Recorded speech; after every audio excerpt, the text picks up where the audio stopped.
Hello les beautés, j'espère que vous allez bien. Alors aujourd'hui je vous retrouve pour une toute nouvelle vidéo DIY. Alors aujourd'hui je vais vous montrer comment faire une table de Noël en amoureux façon DIY pour donner vraiment ce côté personnel, ce côté fait main, ce côté magique que j'adore tant. Bien sûr vous pouvez faire cette décoration pour une grande salle ou pour toute votre famille, mais c'était vraiment l'idée de vous présenter une déco à deux parce que vous vous doutez bien que je vais pas dresser une table pour 50 personnes si je ne vais tout de même pas les utiliser. Donc c'est parti! Alors pour commencer je vais vous présenter comment faire ce pliage de serviette. Premièrement, prenez une serviette. La pointe supérieure doit être une pointe complètement pliée, donc on ne sait pas déplier. Commencez par plier le coin supérieur de cette façon-ci et à 3 reprises puisqu'il y a 3 couches. À 2 reprises, pardon.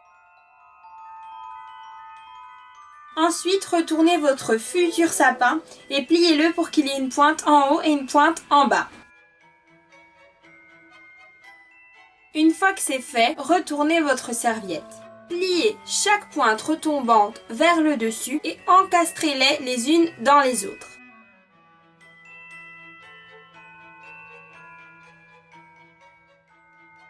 Une fois que c'est fait, donnez une petite forme à votre sapin et ensuite fixez l'arrière avec une trombone. Ensuite, faites de même pour votre chéri. Moi personnellement, j'en ai fait en tout 8 parce que j'en ai laissé 6 pour la décoration. Vous verrez ça au moment de dresser la table. Maintenant, nous allons passer au porte-couvert qui sera, comme vous le voyez, une jolie lettre au Père Noël. Pour que votre lettre ait cette jolie consistance, vous aurez besoin, vous vous en doutez bien, d'un rouleau d'essuie-tout. Pour commencer, mesurez la longueur de votre rouleau et ajoutez-y 1 cm. En l'occurrence, mon rouleau faisait 24, donc j'ai compté 25 cm. Je les ai rapportés sur ma feuille. Une fois que c'est fait, donc, je découpe ma feuille à cette longueur et je fixe le papier tout autour de mon rouleau, rien de plus simple.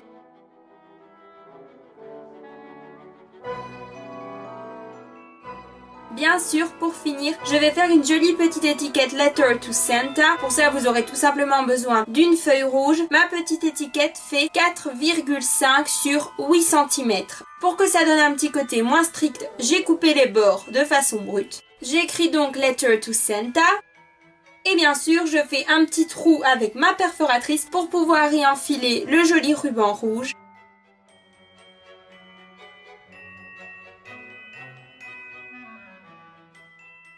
Je fais un joli petit nœud et bien sûr je fais des petites crolles pour que ça soit plus joli. Et voilà, votre porte-couvert est enfin fait.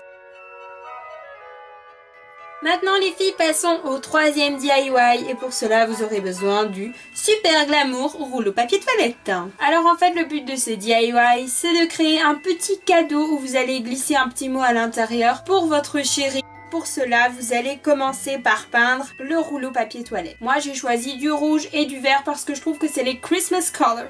Une fois que c'est fait, vous n'avez plus qu'à rabattre le premier côté de cette façon. Glissez le petit mot ou le petit cadeau et repliez l'autre côté de la même façon. Après cela, emballez entre guillemets votre petit cadeau avec un traditionnel ruban de Noël et moi j'ai décidé d'y ajouter une fleur. Et voilà ce que ça donne en 2 couleurs différentes. Je trouve ça plutôt sympa. Pour ce quatrième et dernier DIY, nous allons réaliser un flocon de neige. Et oui les filles, ce flocon de neige, je vais vous expliquer comment le faire en 2 temps, 3 mouvements. C'est très simple, je vous assure, tout le monde peut le faire. Alors premièrement, prenez une feuille A4 et pliez-la de façon à avoir un carré exactement comme on le faisait pour les cocottes.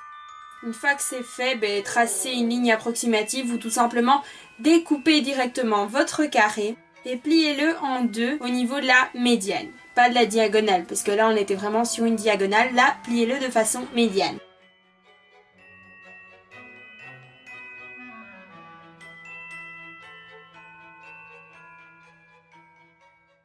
Et ensuite, nous allons tracer un demi-cercle pour avoir plus facile après au découpage. Et pour cela, vous positionnez votre compas soit juste en face, soit sur un des 2 côtés. Voilà, c'est au niveau de vos préférences. Et vous tracez le cercle.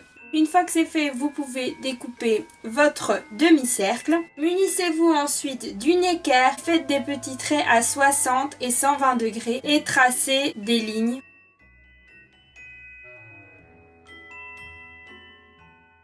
Ensuite, une fois que vos lignes sont tracées, rabattez chaque côté vers le centre de cette façon. C'est pas que vous repliez puis que vous repliez, non, vous faites vraiment vers le centre tous les deux. Donc ça va faire une espèce de porte, disons, je sais pas trop comment vous expliquer ça. Dans tous les cas, je vous mets le lien en barre d'infos de l'image qui m'a aidé à réaliser cela.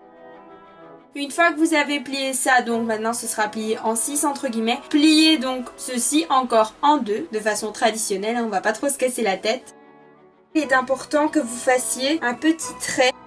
Et ensuite, vous pouvez vous munir d'un pochoir. Voilà, moi j'ai mis le pochoir que j'ai utilisé en barre d'infos. Alors, une petite astuce pour ne pas devoir l'imprimer et pour être sûr que ce soit la bonne dimension. Moi, je vous conseille d'utiliser votre téléphone parce qu'en fait, vous pouvez zoomer et dézoomer et en fait avoir exactement la taille de la tranche de votre feuille. Ensuite, maintenant que vous avez le pochoir, moi j'ai toujours le pochoir sur mon téléphone. En fait, je vais tracer les côtés de ma feuille, vous voyez. Je pense que les images parlent d'elles-mêmes. Ainsi, vous avez vraiment la forme de mon espèce de triangle.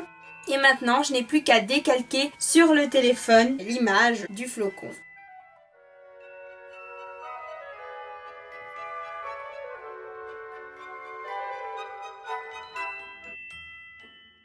Une fois que c'est fait, repliez-le exactement de la même façon. Donc, vous rabattez les deux vers l'intérieur. Ensuite, vous le repliez en deux. Et là, en fait, vous avez ce que vous devez découper.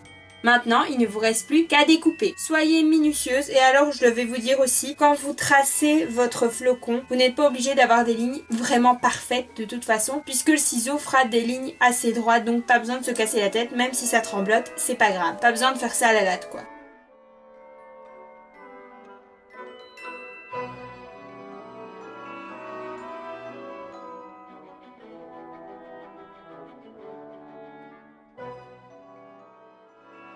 Une fois que c'est découpé, vous n'avez plus qu'à délicatement déplier votre flocon.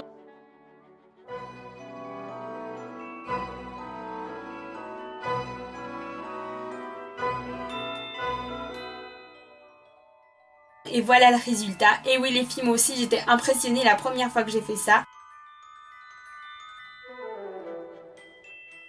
Et en fait, si vous avez de belles assiettes en verre comme moi j'en ai, ça va vous permettre de décorer le dessous de votre assiette de façon très originale. Vous allez voir ça au moment du dressage, donc je vous laisse tout de suite avec celui-ci. J'espère vraiment que cette vidéo vous aura plu. Si vous voulez faire cette table pour plusieurs personnes, vous pouvez aussi. Et je tiens aussi à vous dire que bien sûr, j'ai rajouté quelques petits éléments de déco que j'avais moi-même à la maison. Mais c'était pour que vraiment la majorité de la table soit faite de façon personnelle et qu'elle soit très unique en fait. J'espère vraiment que ça va vous aider et que vous pourrez dresser une magnifique table pour Noël. Moi je vous retrouve très vite dans une prochaine vidéo. D'ici là, sentez-vous belle, sentez-vous bien. Je vous fais plein de gros bisous mes petits flamants roses.